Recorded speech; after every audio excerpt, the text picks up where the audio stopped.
Bonjour, aujourd'hui on se retrouve à la Coupe du Monde Junior Dames qui est organisée par l'Académie Beauvaisienne d'Escrime. Le but de cette journée, ça va être de vous faire vivre l'événement, donc que ce soit à travers l'interview des tireuses. On a également Luigi Middleton qui va venir cet après-midi. Il va nous servir de guide du coup pendant cette journée et en espérant que vous appréciez cette vidéo.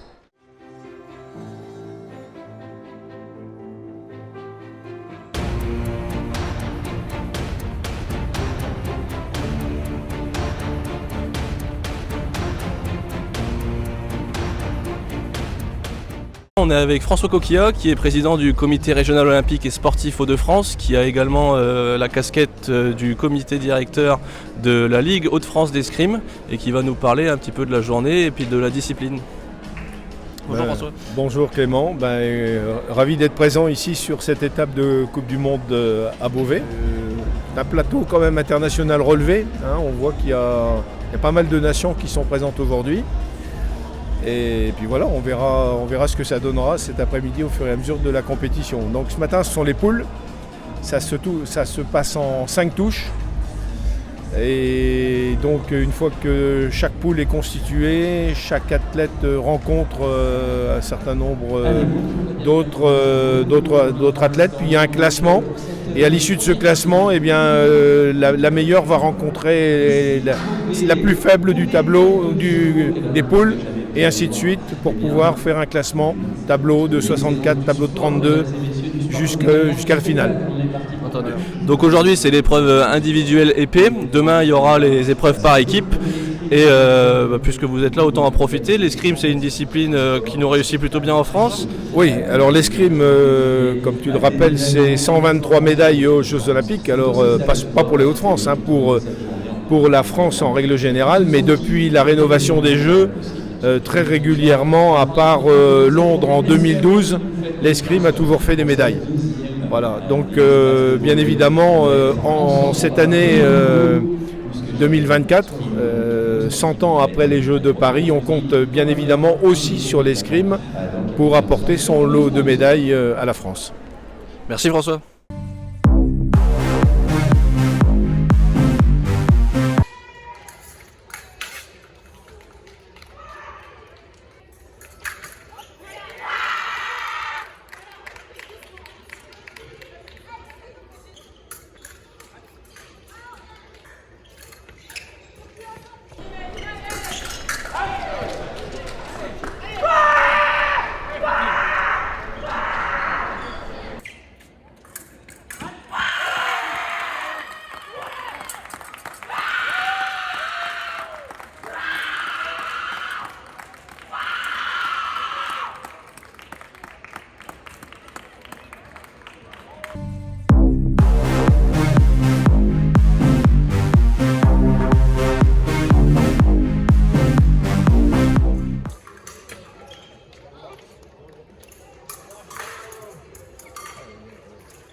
Là on est en salle annexe, il est 13h30 donc c'est le début des 64e de finale et juste derrière moi il y a Tessa Goriot qui est de l'Académie Beauvaisienne d'Escrime qui va affronter la brésilienne Vezeu qui est favorite.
Alors, on vient d'assister au match de Tessa Goriot et c'est assez cruel ce qui vient de se passer puisqu'elle était menée 14-12 à 10 secondes de la fin. Et à la dernière seconde, elle touche en même temps, ce qui fait qu'elle perd 15-14 et elle ne passera pas les 64e et c'est Viseu qui continue en 32e.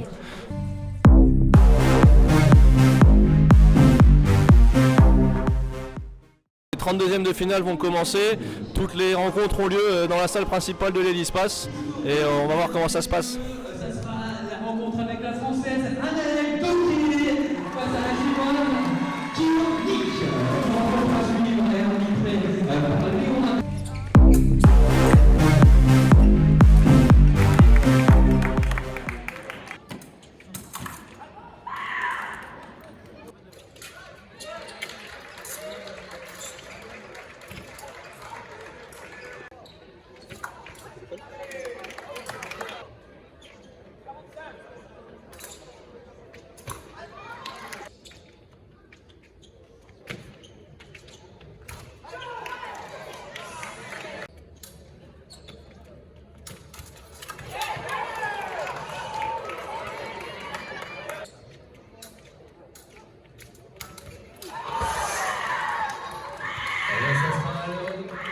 Félicitations.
Je vais le tenter. Il faudrait une seule question.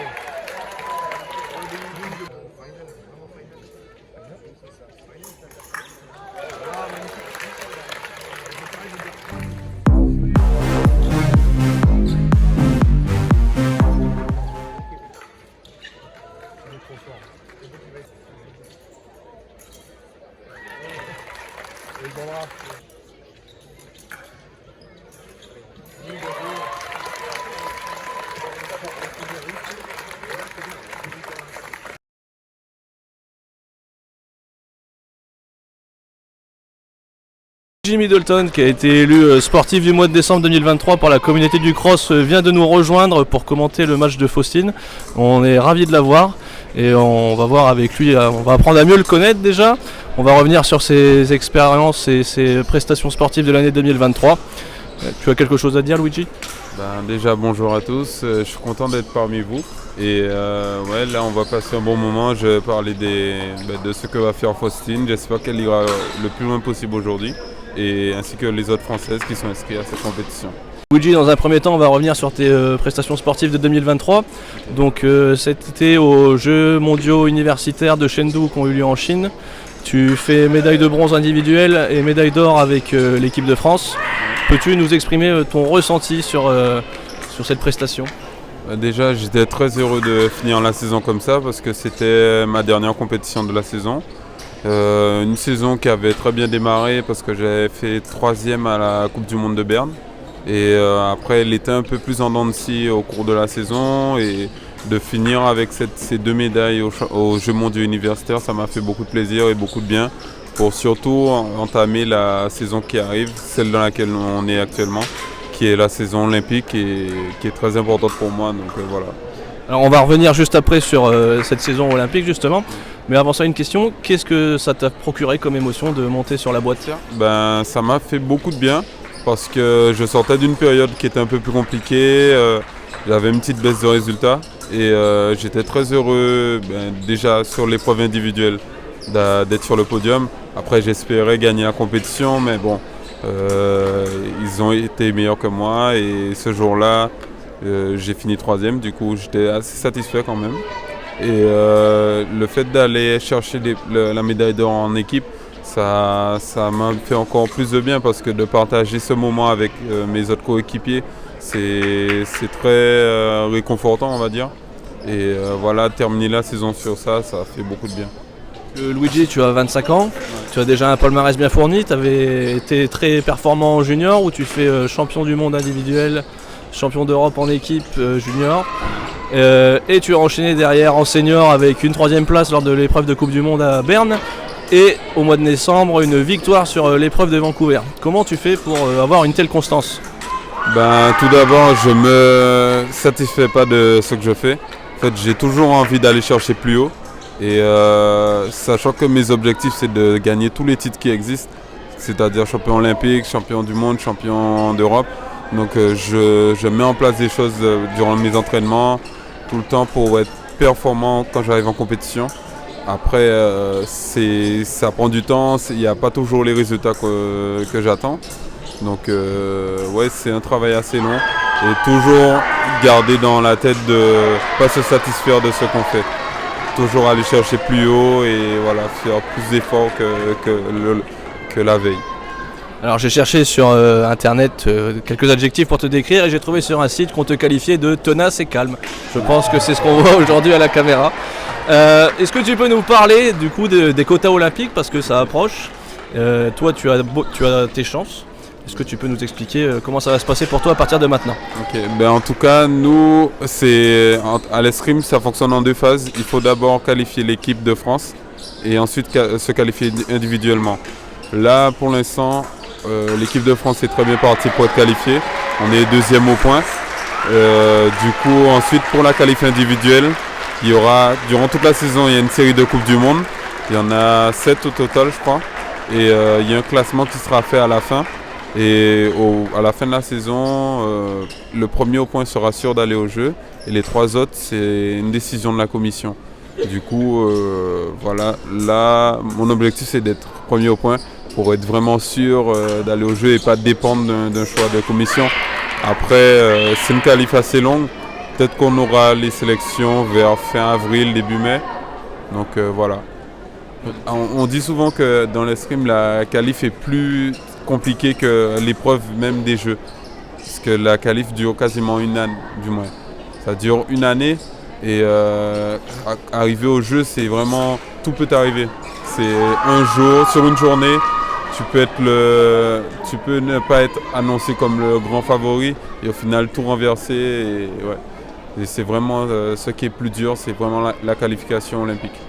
Ok, parce qu'il faut jongler du coup avec les blessures, les problèmes, des fois on a des petits doutes. Exactement. C'est ça qui est le plus compliqué.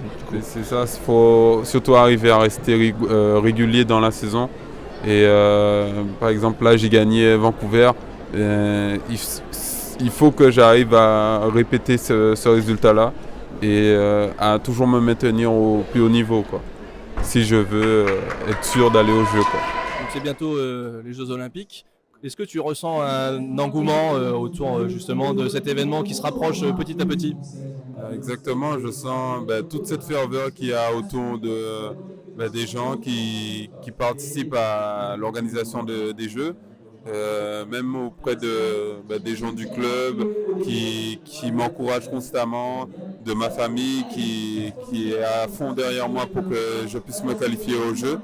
Et ouais, c'est... D'un point de vue personnel, ça fait beaucoup. Ce serait vraiment top d'arriver, du moins à domicile, avec tout le public derrière soi pour défendre ses chances sur les pistes du Grand Palais. Et ça paraît vraiment prestigieux et j'ai vraiment envie d'y être et pour aller décrocher l'or. Et est-ce que tu ressens sur les compétitions internationales que la pression monte, même entre les athlètes Est-ce que tu sens qu'il y a quelque chose qui a changé en cette année olympique ? Ah oui, c'est totalement différent. Une saison normale et une saison olympique, on ressent vraiment la différence entre les tensions entre les nations. Parce qu'à chaque Coupe du Monde, il y a Il y a par exemple des tireurs qui se regardent parce qu'ils sont à quelques points pour jouer leur qualification. Et c'est vraiment stressant et c'est plaisant à voir parce que tout le monde est sous tension. C'est vraiment celui qui... Chaque touche est importante. Il n'y a pas une touche qui est mise au hasard. Vraiment, chaque personne met tout en place pour se qualifier pour les Jeux. Et c'est vraiment l'aboutissement d'une vie pour certaines personnes. Donc c'est vraiment impressionnant à voir. Et j'ai jamais vu ça dans d'autres domaines que le sport, quoi. Et pour l'instant, tu t'en sors très bien, donc on te souhaite de continuer là-dessus. Alors, on va avoir le match de Faustine qui commence, on continuera avec Luigi les questions juste après. Mais là, du coup, Luigi, on lui a demandé s'il voulait bien commenter le match de Faustine. Il a dit qu'il était partant, donc nous, on est ravis. Et on va voir ça ensemble tout de suite.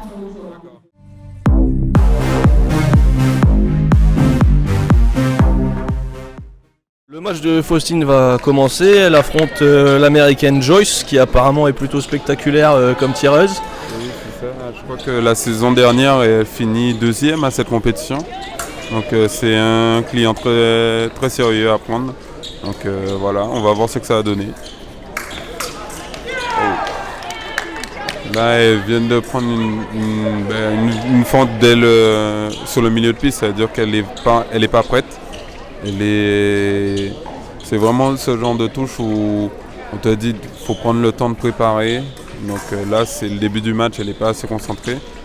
Donc voilà, j'espère qu'elle va prendre plus de temps pour préparer ses actions. C'est important de construire les points en escrime ? Ah oui, parce que en fait, il faut voir ça comme un jeu où tu mets en place des choses pour piéger ton adversaire. Donc voilà, c'est comme si chaque fois tu lui tends des feintes et lui si par exemple il voit que c'est une feinte, il te retente d'autres feintes et c'est vraiment ce jeu, cet échange avec un adversaire qui est très intéressant dans l'escrime. Alors nous on n'est pas experts mais on profite que toi tu l'es pour te poser cette question. Oui. Tout à l'heure on a vu qu'il y avait des cartons jaunes et cartons rouges. Est-ce que tu peux nous expliquer les règles justement des cartons ?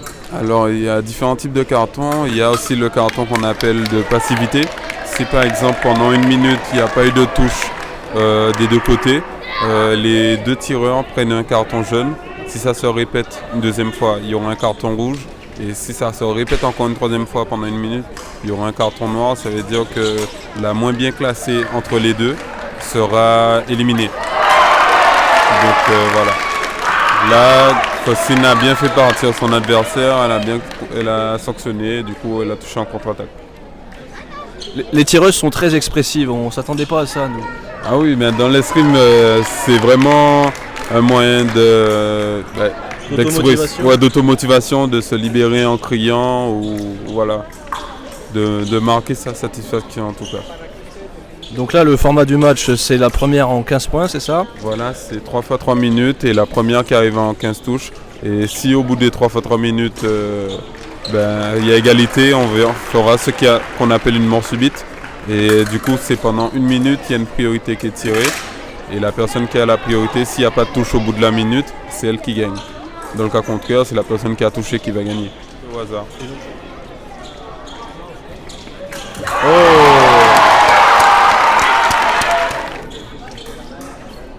On peut voir aussi que les deux tireuses tirent à la poignée droite. Il y a différents types de poignées, en tout cas à l'escrime. Il y a les poignées droites comme les tireuses qu'on voit là, et les poignées orthopédiques, dites poignées cross, qui sont plus courtes entre guillemets. Après, c'est deux styles de jeu différents. C'est plus un jeu de pointe avec les poignées droites, un jeu où tu es plus loin parce que tu gagnes de la distance avec la poignée. Et tandis que quand tu as une poignée cross, tu fais aussi un jeu de pointe, mais tu as plus de force en principe quand tu vas chercher des parades. Et donc là on est sur la Coupe du Monde épée, il y a l'épée, le fleuret, le sabre. Quelle est la spécifique du coup de l'épée ? L'épée c'est l'arme la plus simple à comprendre car c'est l'arme où tu peux toucher partout, de la tête aux pieds. Et si les deux touchent, les deux ont le point. Et voilà. Tandis que les autres armes qui sont le fleuret et le sabre sont des armes dites de convention Donc il y a des règles de priorité et c'est un peu plus compliqué à comprendre. Mais et les cibles à toucher sont différentes. Tandis que le fleuret, c'est juste la cuirasse électrique, c'est-à-dire le buste et le dos. Et le sabre, c'est de la tête jusqu'au flanc. Et la spécificité du sabre, c'est que tu peux toucher avec le tranchant de la lame, tandis que les autres armes, le fleuret et l'épée, c'est uniquement avec la pointe. Ok.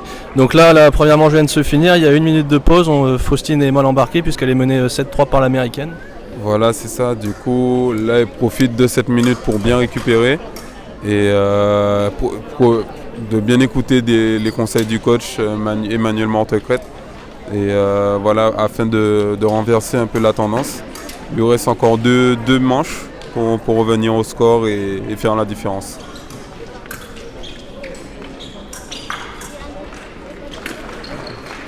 Donc on voit bien que Faustine essaie de provoquer son adversaire pour qu'elle puisse déclencher une contre-attaque. Là, elle n'a pas lâché assez son action pour toucher seule. Ah. Alors on peut remarquer que certaines tireuses sont souvent sur le recul. Est-ce que c'est une situation qui est un petit peu plus oppressante que d'avancer ? Après, ça dépend totalement du jeu de certaines tireuses. Il y en a qui sont assez offensives, d'autres qui sont contre-offensives. Ou sinon même celles qui aiment défendre, qui se sentent bien dans leur 2 mètres. Là, on a remarqué que Faustine a plus de facilité dans un registre de contre-attaque. Mais il faut quand même qu'elle aille chercher des touches parce que là, elle est menée au score. Et si elle ne bouleverse pas ce que propose l'adversaire, ça va être compliqué.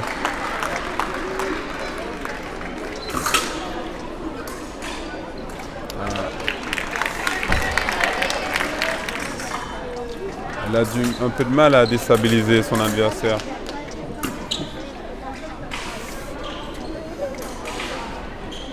Oh, voilà. Dès qu'elle prend des décisions comme ça, elle touche seule. Ah non. Là, comme on vient de voir, les touches doubles, surtout quand on est mené, c'est pas bon pour nous. Du coup, là, Faustine doit travailler de façon à ce qu'elle touche simple. Parce que plus tu fais monter le score, plus ça devient compliqué de remonter. Et on arrive à 15 et après c'est trop tard. Exactement.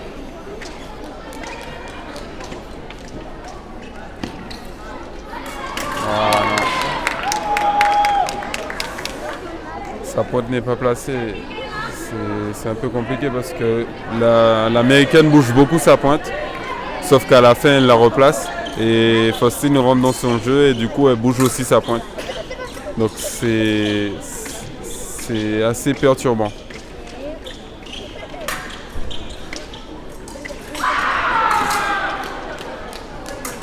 Oh là là.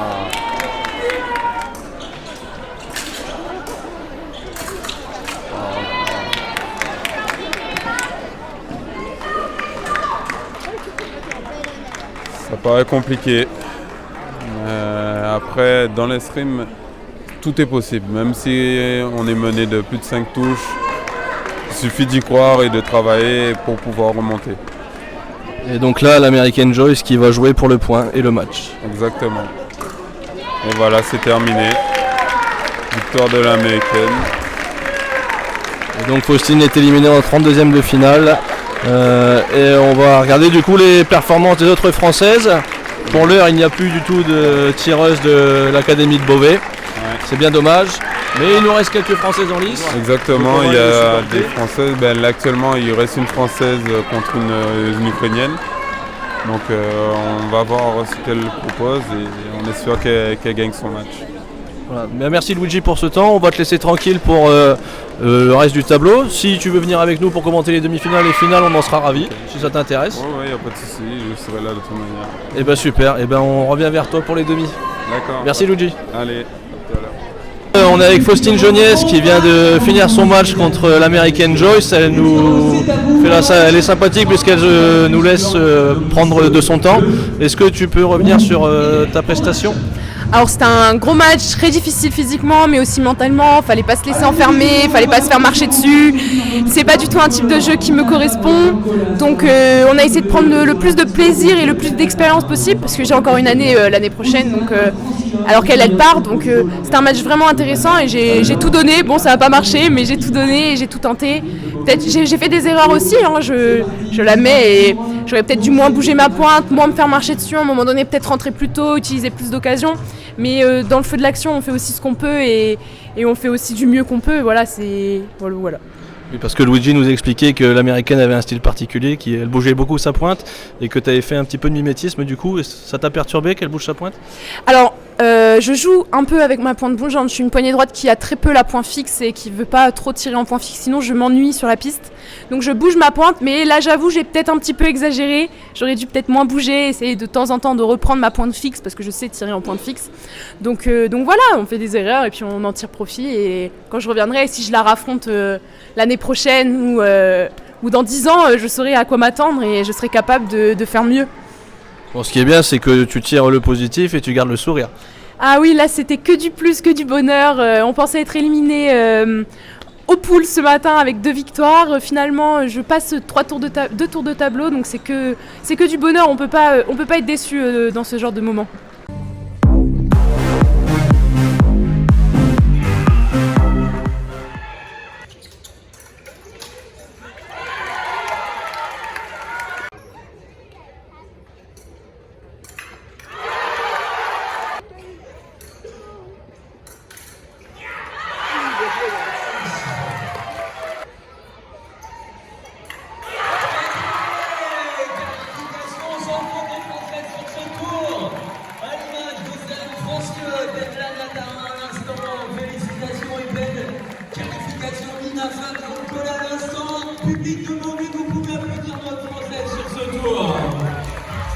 On est avec Emmanuel Mortecrête, qui est maître d'armes de l'Académie Beauvaisienne d'Escrime, ancien professionnel passé par Louviers et Levallois, c'est ça ? C'est ça, vous avez des bonnes infos. Oui, je me suis renseigné. Également, vous avez également fait partie de la garde nationale ? La garde républicaine. Républicaine, pardon. Et donc vous êtes arrivé en 98 au Bouc Escrime, et ensuite vous avez fondé en 2003 l'ABE dans un objectif de performance au niveau, avec des titres qui s'en sont vite suivis. Voilà, le but c'était de créer un club qui soit un club de haut niveau et en même temps un club qui attire les plus jeunes, qu'on puisse faire du haut niveau et de la formation. C'est ce qu'on a réussi à faire. Ça se voit. Donc il y a eu 3 titres de champion de France féminine, c'est ça ? 3 titres par équipe, voilà, une Coupe d'Europe, un titre de champion du monde junior avec Luigi Middleton, des titres de champion d'Europe U23, individuel et par équipe avec différents athlètes, oui. Et donc aujourd'hui vous êtes en charge du coup à la fois du sportif puisque vous entraînez les filles de l'ABE, vous les coachez et en même temps de ce que vous disiez à Martin, c'est que vous n'avez pas dormi depuis une semaine. À peu près, c'est à peu près ça, oui, parce qu'il faut en même temps préparer les athlètes qui allaient tirer ce week-end, en même temps préparer l'organisation de la compétition. C'est à peu près 3 mois de travail et là la dernière semaine, il y a tout qui se met en place, ça se concrétise et puis là on a le résultat du travail et le fruit du travail fourni pendant 3 mois, quoi. Donc là c'est la 2e édition, c'est ça ? Oui. Qu'est-ce que ça rapporte au territoire d'avoir cet événement qui prend place à l'Hélice-Passe ? Nous, surtout ce qu'on veut, l'objectif quand j'ai récupéré cette Coupe du Monde qui avait lieu à Dijon avant, les Dijon achetaient les ponts, c'était d'avoir une visibilité sur l'escrime et montrer une compétition d'escrime et ce que c'était qu'une compétition d'escrime. Parce que beaucoup de monde connaît l'escrime parce que c'est le sport numéro 1 au niveau des médailles olympiques, mais pas grand monde a vu des compétitions d'escrime. Donc mon but, c'était de donner une visibilité aux gens qui puissent venir voir une compétition d'escrime et leur montrer que ça pouvait être un spectacle. En effet, alors nous avec Martin, on découvre et puis on s'est pris au jeu puisque c'est quand même très sympathique. Et donc il nous reste 4 françaises là pour les 16e. 4 ou 3 4. Alors il nous reste Tarin, Francilone, Fabre, Giancola et Ramby. Et Ramby, donc ça fait 4. Voilà, donc on va les supporter. Et puis on espère qu'il y en a une qui portera les couleurs de la France sur la boîte. Ouais, j'espère qu'il y aura une Française qui va venir sur le podium, oui, au moins sur le podium, oui. Ou même entendre une Marseillaise, ça serait pas mal, hein, dans l'Hélice-Passe, ça serait sympa. C'est faisable ? C'est faisable, oui, tant qu'on est en piste, c'est faisable. Une fois qu'on est éliminé, là c'est terminé, mais tant qu'on est en piste, c'est faisable. Alors on a commenté avec Luigi Middleton le match de Faustine contre l'American Joyce. C'est elle la favorite ? Bon, on va dire que c'est une des favorites puisqu'elle fait 2 l'an dernier. Et cette année, donc évidemment, elle fait figure de grande favorite. Elle tourne pas mal sur le circuit international. On l'a déjà vu faire des finales et des quarts de finale cette saison. Donc oui, ça peut être la favorite. Oui. C'est quoi la suite pour cet événement? Parce qu'il y aura forcément une 3e édition. C'est sûr, il y a une 3e édition puisque la FIE nous a accordé l'organisation de la Coupe du Monde en 2025. Donc en 2025, on aura aussi l'organisation de la Coupe du Monde à Beauvais à cette même période. Et après, elle nous l'attribuera pour 4 ans si tout se passe bien. Mais jusqu'à maintenant, tout se passe bien, donc il n'y a pas de raison qu'on n'ait pas, on va dire, jusqu'en 2028. C'est important d'être sur le devant de la scène avec les JO qui arrivent. Quand on est un gros club, c'est important. Les JO, alors c'est super, c'est un grand événement, mais ça dure 15 jours. Et après, il n'y a plus rien. Une Coupe du Monde, ça dure, c'est tous les ans. Et ça revient périodiquement tous les ans à la même époque. Donc c'est quelque chose qui va revenir, là on l'a, j'espère qu'on va l'avoir jusqu'en 2028, donc ça va revenir et on peut l'organiser, je l'espère, pendant 10 ans, 15 ans ou 20 ans. Donc, alors que les Jeux, c'est quelque chose qu'on va avoir une fois, c'est sûr qui occupe le devant de la scène pendant 15 jours, mais qui après disparaît. Et pour réavoir les Jeux en France, je pense que vous et moi on sera plus là quand on aura à nouveau les Jeux en France. Donc une Coupe du Monde, c'est quelque chose qui est pour moi plus intéressant puisque ça revient plus régulièrement. Mais cet événement, finalement, va participer à l'héritage de Paris 2024 en quelque sorte. Oui, c'est ça, c'est ce qu'on cherchait un petit peu à faire, oui. Merci beaucoup, Emmanuel. De rien.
Donc les 16e de finale viennent de se finir, il y avait 4 Françaises en lice, il n'en restera plus qu'une pour les 8e de finale puisque 3 d'entre elles ont perdu.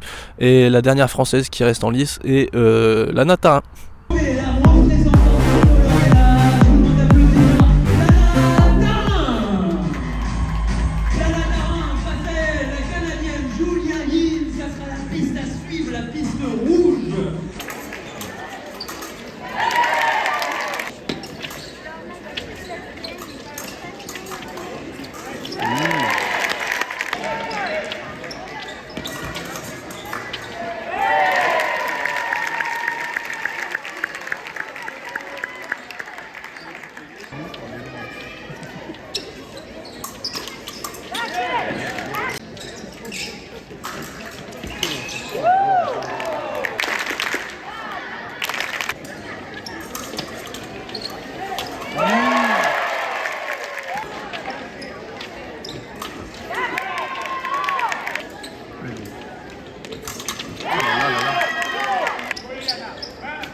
Donc je suis avec Lana Tarin qui était la dernière française en lice. Elle est licenciée au club de Rennes et puis elle va nous donner à chaud son ressenti sur la compétition. Donc elle a atteint les quarts de finale. Du coup oui, comme il a dit, je viens de perdre en quart de finale contre une Canadienne. La compétition s'est assez bien passée, j'avais des bonnes sensations. Je me sentais assez bien dans ce que je faisais. Très fatiguée sur le dernier match, franchement. Je pense que ça m'a pas forcément... ça m'a un petit peu desservi. C'est-à-dire que je n'étais pas forcément complètement lucide, mais je suis quand même contente de ce que j'ai fait. Parce que je suis jamais allée aussi loin en compétition. Et c'était une compétition très bien organisée. De A à Z, franchement, c'était vraiment génial. Une bonne journée pour toi? Une très bonne journée, oui. Donc tu t'inclines 12-8, mais le score ne reflète pas forcément le match, puisqu'à la fin tu prends des risques forcément. Oui, oui. Et on t'a senti sur le long de la compétition très sereine. Tu n'hésites pas à être sur le recul et à faire des contres. C'est ta façon de jouer? Oui, j'ai... Pas tout le temps, mais là, c'est vrai que je l'ai beaucoup fait. Sur les matchs que j'ai eu juste avant le quart de finale, je me sentais assez en confiance dans ce que j'ai fait. Et le score me le permettait aussi, vu que j'avais de l'avance. Donc j'étais pas forcément trop inquiète, mais entre les matchs, si, j'étais quand même. On te revoit l'an prochain peut-être? Ah oui, sûrement. On te souhaite... Je sais pas encore pour l'instant, je sais pas du tout. Les équipes, c'est pas qualifié Je sais pas encore pour l'instant. Ok. Bon, et merci pour ton temps, Merci. Lana, et puis on te souhaite une bonne continuation dans ta saison. Merci beaucoup. À bientôt. Merci. La favorite Joyce s'est qualifiée pour les demi-finales. On avait également une opposition entre deux américaines et c'est Gu qui a pris le dessus. Et il nous reste un match là qui se déroule sur la piste jaune, donc qui oppose Oxer Rider à Siletti.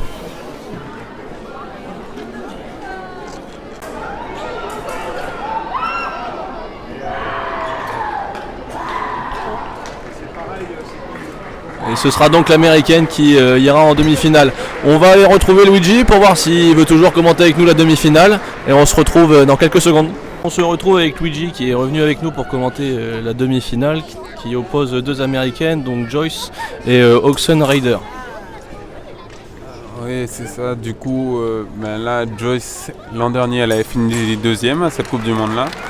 Et là, elle est dans un... En général, les matchs de même nation sont toujours serrés et assez tendus parce qu'ils se connaissent. Donc là, elles prennent un peu le temps de se jauger, on va dire. Et pour l'instant, ça tourne à l'avantage d'Oxen Rider.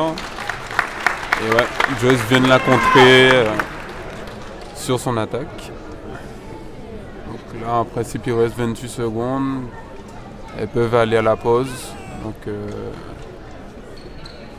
j'ai pas l'impression que Joyce veuille aller tout de suite à la pause. Et voilà.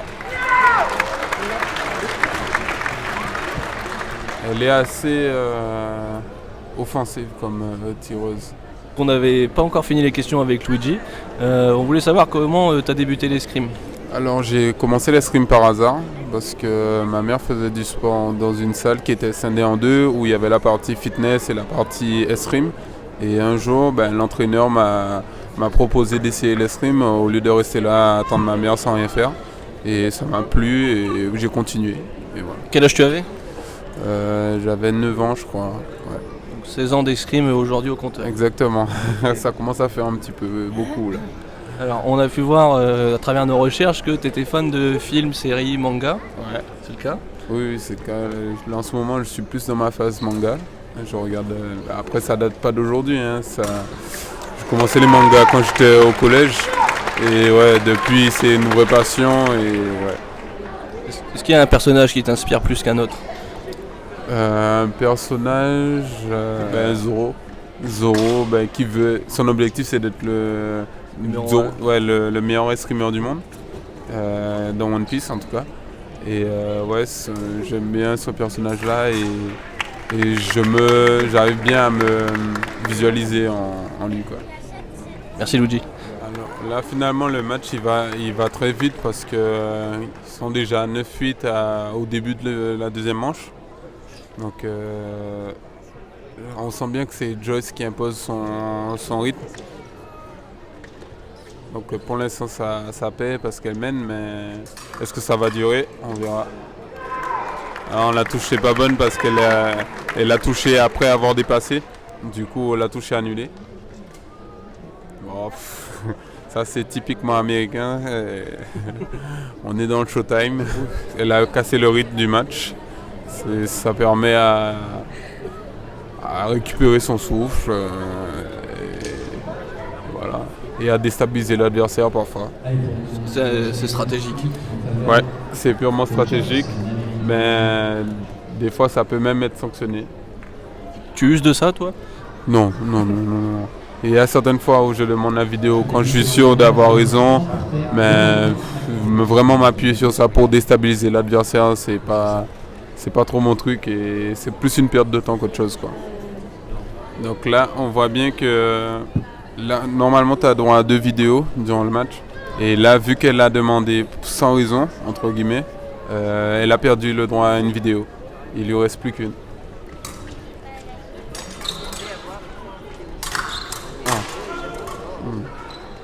Là, il y a eu un corps à corps, du coup, l'arbitre a dit halt, donc il n'y a pas de touche.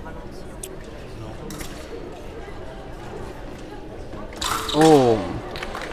Là, Oxenrider a bien sanctionné sur la préparation de Joyce, qui a fait une grande marche en cherchant le fer, et du coup, elle l'a sanctionné.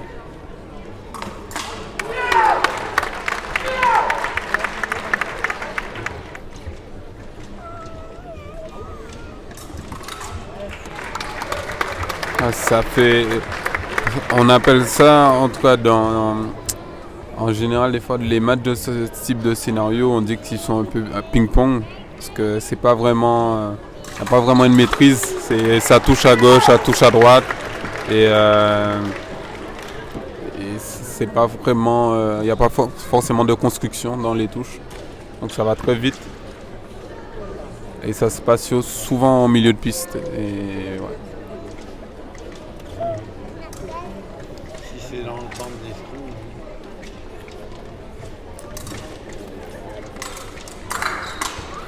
Ah oui, elle est bonne. Et même elle peut prendre un carton pour avoir provoqué un... Pour aller bloquer sa lame.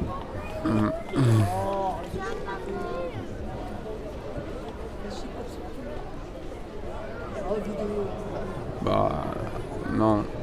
L'américaine de gauche réclame l'utilisation du bras noir armé.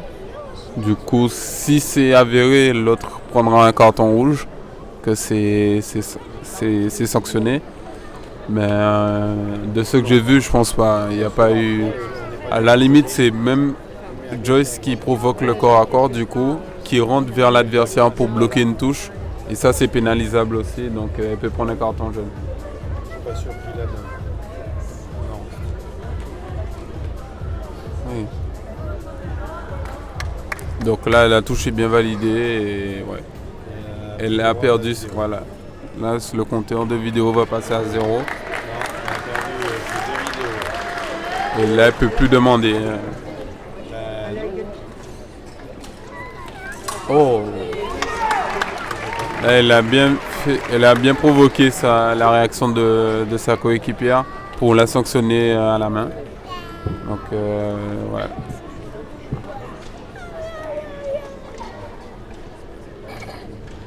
Oh!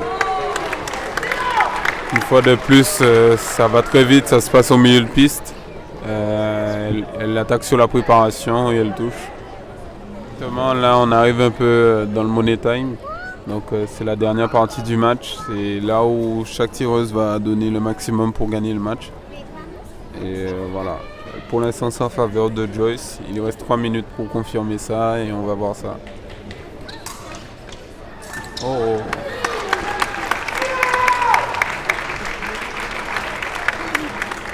Là, Joyce a pris une option pour la finale. Il reste encore une touche.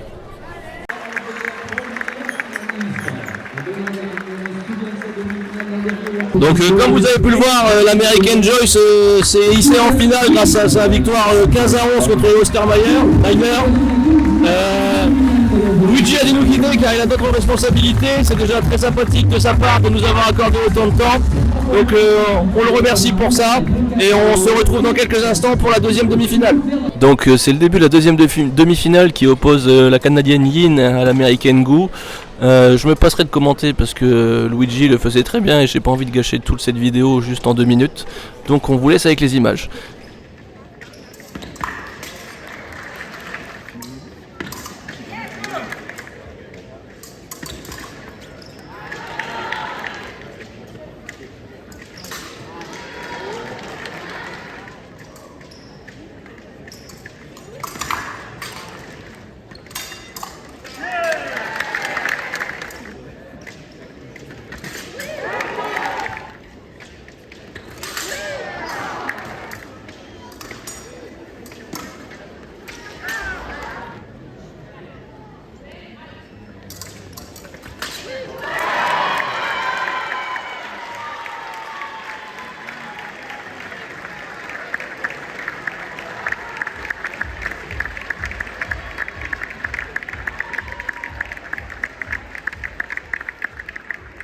Donc résultat de cette deuxième demi-finale qui opposait la Canadienne Yin à l'Américaine Ju, il y a eu 10 partout à la fin de la troisième manche, du coup mort subite et c'est l'Américaine Ju qui a pris le dessus.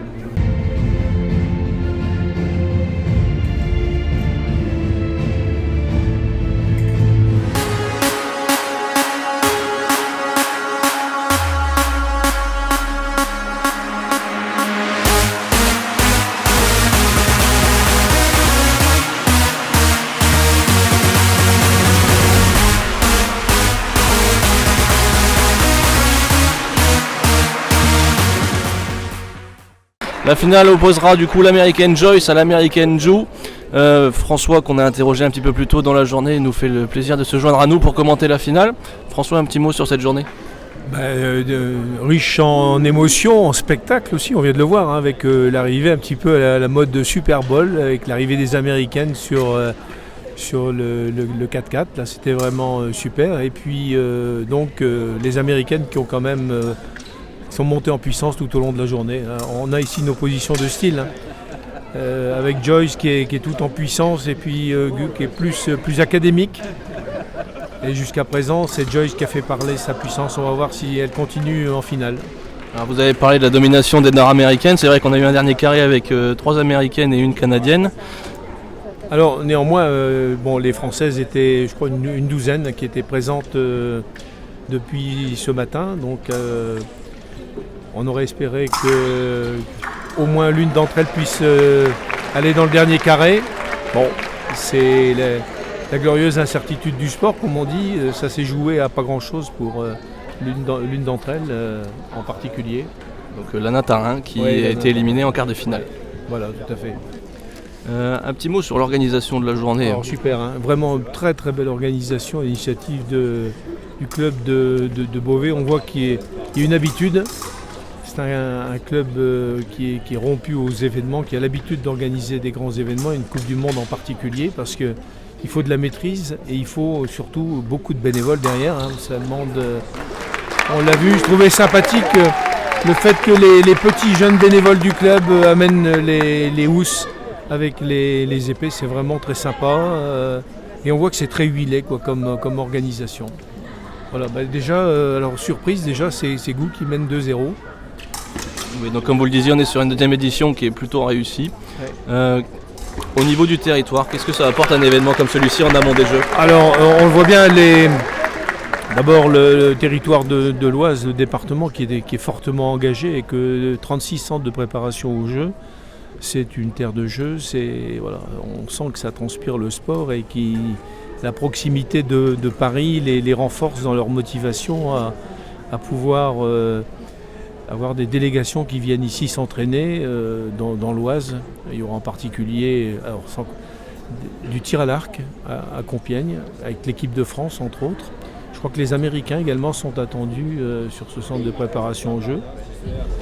Et puis une organisation comme ça ne se fait pas sans soutien, donc la ville de Beauvais aussi qui est très présente. Et puis c'est aussi de manière récurrente des partenaires qui viennent les soutenir chaque année sur l'ensemble des événements. Alors, le club de Beauvais est donc un des clubs phares de la Ligue d'escrime des Hauts-de-France. Alors en particulier à l'épée. Voilà. Ça, il y a 3 armes, mais là ici à Beauvais, c'est vraiment l'épée que le maître porte-crête. On ordonne aux 2 tireuses de reprendre. Et voilà encore une 4e touche pour Go qui décidément surprend parce que encore une fois Joyce c'est d'une escrime athlétique, engagée, et quand elle va avoir trouvé la mesure de son adversaire, elles se connaissent, hein. Elles ont l'habitude de tirer ensemble sur différentes compétitions. On rappelle que ce sont des juniors, hein.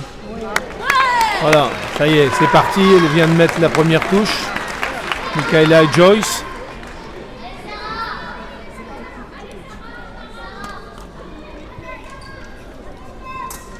Alors elle invite l'adversaire, vous voyez, par des battements, à essayer de prendre du fer pour, grâce à sa puissance, pouvoir appuyer son allonge et aller toucher son adversaire.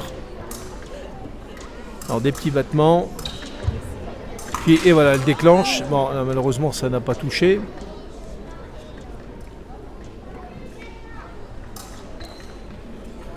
Voilà. Oh là, ça c'est pas très académique. Donc on est sorti, elle demande. Alors à chaque fois, elle nous fait le coup. Elle nous fait le coup de la vidéo. Ça lui permet de récupérer. On est en finale de tir depuis ce matin. Ça commence à être un peu long, alors la vidéo lui permet de récupérer un petit peu. C'est un peu stratégique parce que là, pour le coup, visiblement, c'était sorti. On va voir ce que décide l'arbitre qui est parti consulter la vidéo. Voilà, elle nous dit, il revient en arrière. Non, Elle était hors des limites. Hors des limites. C'est parti. Et donc quand une des tireuses sort comme ça, on reprend à l'endroit où était l'action. Exactement. Normalement, l'adversaire a même le droit de prendre 1 mètre supplémentaire, mais elles ne le font pas toujours. Voilà, alors, encore une fois une touche en sortie, mais là pour le coup, Gou a contré et mène maintenant 5-1.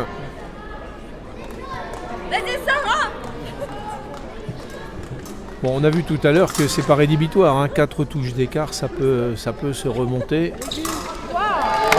6-1 maintenant pour Gou, qui vraiment, moi ça me surprend, hein. Elle maîtrise son sujet. Ouais. Elle a peut-être pris de la confiance avec la demi-finale. Donc on rappelle qu'en demi-finale, elle a sorti la canadienne. Peut-être que Joyce aussi est en limite, hein, physique. Bon, c'est pas le même gabarit, hein. Donc, elle donne beaucoup plus. C'est plus académique, hein, à droite. Voilà. On voit bien, là, elle vient de me mettre une touche sous le bras. Ah. Qu'est-ce qui s'est passé? Non, mais elle a mal au poignet. Elle a mal au poignet, d'accord. Elle a été soignée. Ça peut arriver quand les 2 épées s'entrechoquent. Et du coup, si le poignet est un petit peu en extension, voilà, ça peut faire une élongation du poignet. Voilà, on va reprendre pour 3 minutes dans la deuxième séquence. Alors cette fois-ci, il faut que Joyce fasse absolument le jeu, parce que 6 touches d'écart, il faut vraiment qu'elle enchaîne pour pouvoir remonter et rester à distance. Et comme on a pu le voir plus tôt dans la journée, c'est plus dur à l'épée puisqu'il peut y avoir les doubles touches. Voilà, ouais, tout à fait. Et là pour le coup, elle vient de mettre une touche un petit peu sur le même schéma que la touche précédente, mais cette fois-ci, elle a eu raison. Voilà, je parlais des coquilles qui s'entrechoquent, ben voilà un exemple ici.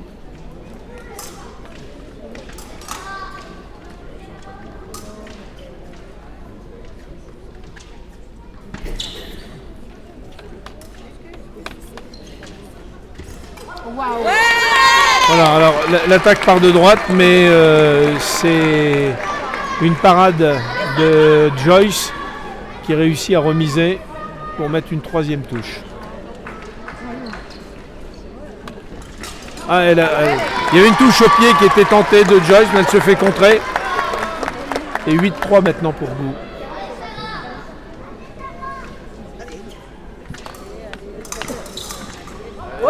Et la même touche sous le bras de Gou encore.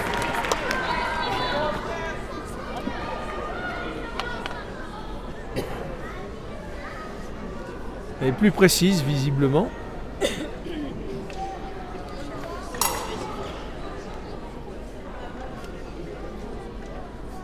Un petit peu ce qu'on appelle des coups lancés, ce que fait Joyce. Voilà, la même, mais cette fois-ci, grâce à son allonge, Joyce a réussi en même temps à toucher, ce qui fait une double touche. Voilà, maintenant, si Gou est dans la gestion, elle doit pouvoir assurer le match. On va voir sur les 2 prochaines touches comment ça va se dérouler. Voilà. Ah, Joyce a pris à son compte. Ouais. Et là, elle vient toucher à la manchette. Donc, une 5e touche. Et il y a toujours un écart sensible quand même. 5 touches d'écart. Voilà, une double. Une double. Toujours un peu le même scénario. Gou qui touche sous le bras. Et Joyce en extension par-dessus.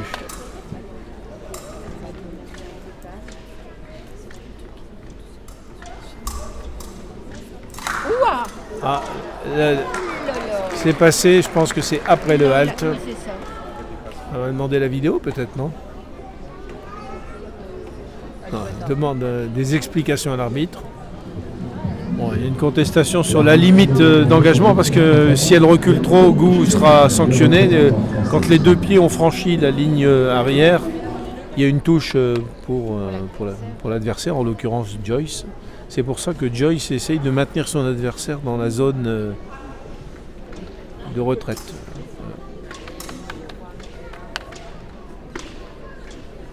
Elle essaye d'utiliser un petit peu tous les artifices parce que je pense que physiquement, elle est un peu à bout.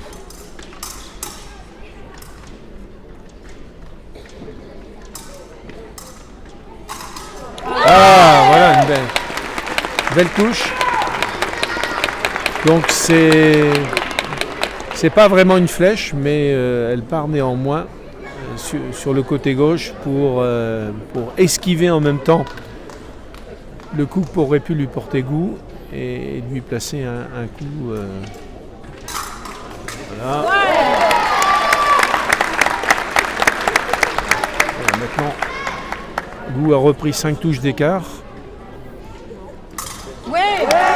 Et là, sur l'engagement, il y a une simultanéité, mais c'est Gou qui prend la vitesse sur son adversaire.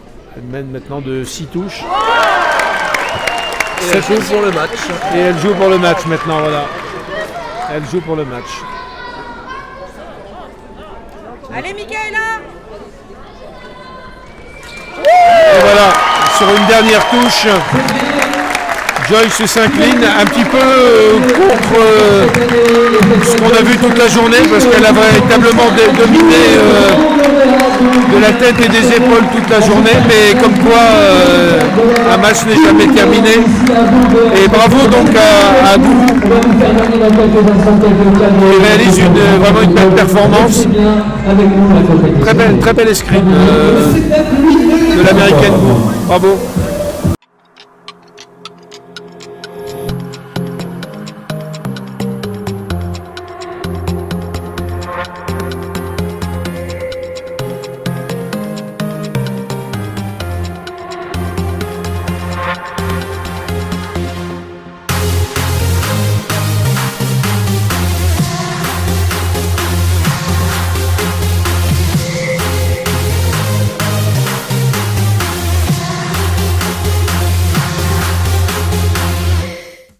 Donc débriefing de la journée, une super organisation, on en a pris plein les yeux. Je sais pas ce que t'en penses, Martin. Ouais, c'était vraiment super.